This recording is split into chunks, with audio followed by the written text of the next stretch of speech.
Well, Halloween, as you know, right around the corner, and real estate has something similar to Halloween built into almost every sale, and that's called the closing, which can be the scariest moment of the real estate transaction.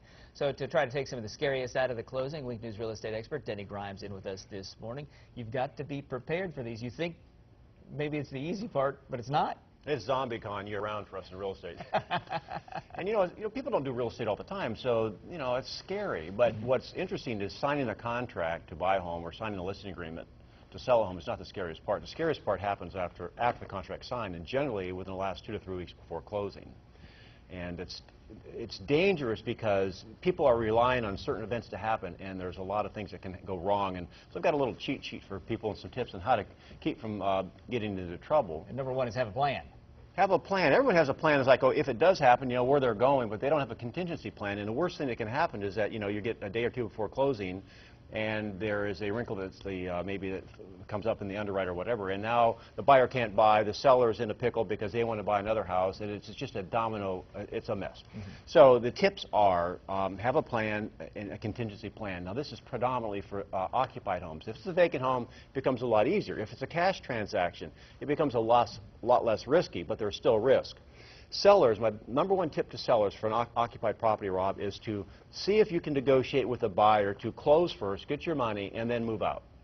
Because if you don't, literally the contracts call in the state of Florida for you to basically give the buyer possession the day of closing. So that basically you have to load up, have the dog and everything in the car, and all the furniture in a moving truck. And then go to closing. Then go to closing and hope they didn't get hit by a car on the way, Right. or something happens, and that becomes a complete mess.